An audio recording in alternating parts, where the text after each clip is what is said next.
Con La Tarde por NTN 24, el canal de las Américas. Hoy 20 de mayo es el día de la independencia de los cubanos.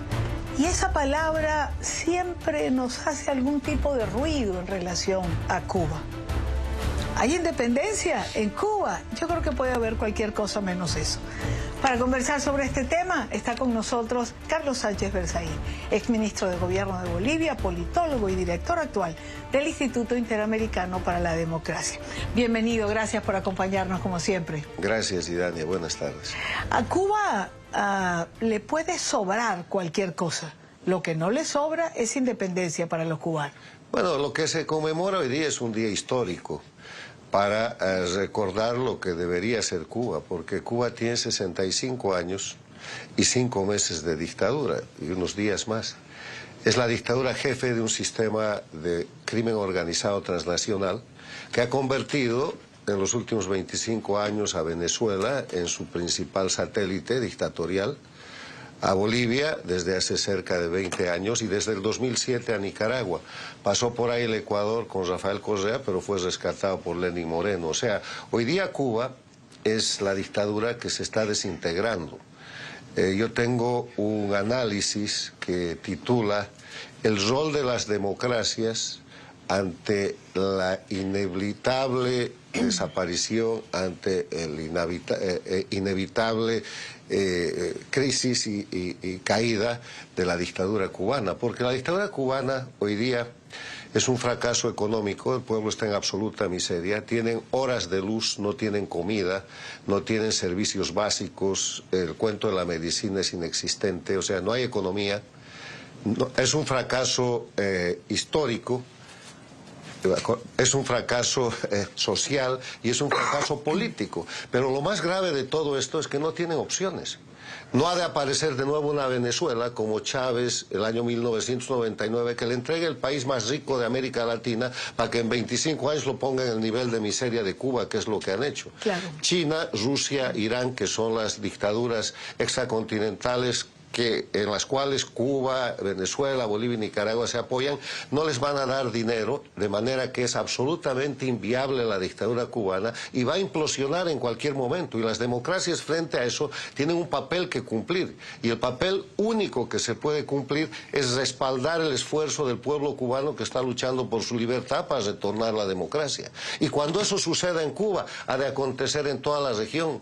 Porque si cae la dictadura de Cuba, que está deshaciéndose, cae la de Venezuela, la de Bolivia, la de Nicaragua, que son sus satélites, son sus ámbitos de operación y de explotación, porque juntos forman el conjunto de narcoestados y de amenaza terrorista en la América Latina. Pero fíjese una cosa, la crisis económica en Cuba, coincido con usted, pero lo es hace muchísimo tiempo, en realidad. ¿Por qué este sería un punto de quiebre para usted? No lo es hace muchísimo tiempo, lo era en 1999 cuando estaban en su periodo especial. ¿Y por qué lo era? Porque el 91 desaparece la Unión Soviética y la dictadura cubana era un parásito de esa dictadura. Entonces entra en un proceso de desaparición, de extinción económica hasta que llega Chávez. Del 99 hasta hace 2 o 3 años se han comido Venezuela y se han comido la economía del Brasil con Lula y se han comido la economía del Ecuador, de Nicaragua, de Bolivia y de otros países, pero ahora no hay más. O sea, se acabó el hecho de tener fuentes que no sean del narcotráfico, del crimen organizado hoy día, que no alcanza para sostener al pueblo cubano. Hoy día la miseria del pueblo cubano es mucho más grande que la de 1999 en el denominado periodo especial. Por eso la gente se está yendo, por eso este año y el año pasado hemos visto no un Mariel, sino 3 Marieles, el equivalente a lo que en su momento fue la más grande salida de cubanos de la isla, 3 veces el año pasado. Entonces, en ese sentido, no hay ninguna viabilidad, no tienen opciones. ¿Por qué? Porque no hay cómo producir. Por más que consigan petróleo, que no lo tienen, sus usinas eléctricas no funcionan más. Su sistema de turismo está totalmente liquidado. ¿De qué vive un país? Vive del terrorismo, vive de la explotación de médicos esclavos, vive de mandar gente a Rusia a combatir contra Ucrania, pero no alcanza. Eso es puro crimen organizado.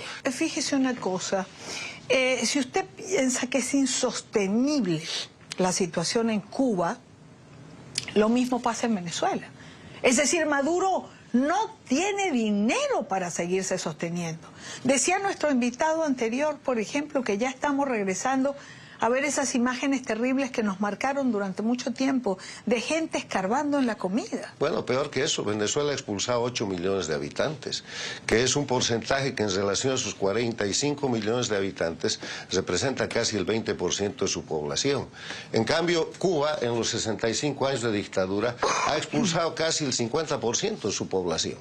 Entonces, eso es resultado de la dictadura. ¿Por qué la gente se va? No se va solamente porque no tiene trabajo o no tiene posibilidades de alimentarse, que ya es una razón muy grande. Se va porque hay inseguridad, se va porque en Cuba, Venezuela, Bolivia y Nicaragua, el rato que quiere el dictador, mete preso al que quiere, lo tortura y lo puede asesinar, persigue a la gente. Eso es el exilio, lo que se llama, lo que han venido a llamar la diáspora venezolana, es exilio, porque eso se ha hecho a la fuerza, nadie se ha ido voluntariamente. Y el rato que vuelva la democracia a Venezuela, lo mismo que a Cuba, van a volver los venezolanos y los cubanos a su país, porque están encantados de volver a un país donde tengan simplemente libertad. Claro. Entonces, en ese sentido, lo que estamos viendo en Venezuela es la repetición del modelo cubano, porque hoy día, mal que nos pese, Venezuela es la principal colonia cubana.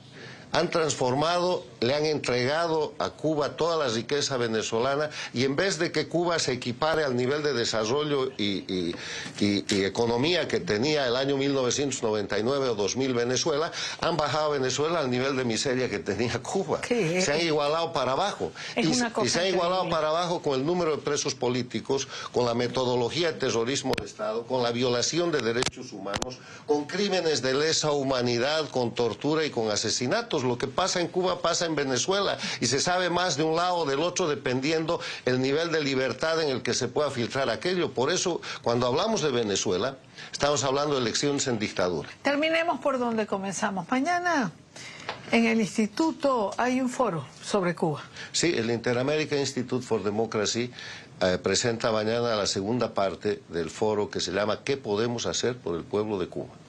Tuvimos una primera parte hace un mes donde gente de las instituciones que luchan por los derechos humanos y la libertad en Cuba se expresaron, fue un panel extraordinario.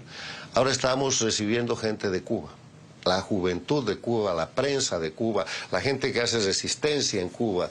Ha llegado el periodista Iván García, se van a conectar por Zoom y por otros medios 4 o 5 periodistas más de Cuba, y vamos a tener una expresión desde el exilio con Tony Costa, con Pedro Corso y con gente joven que acaba de salir de Cuba, incluido un sacerdote de la Iglesia Católica.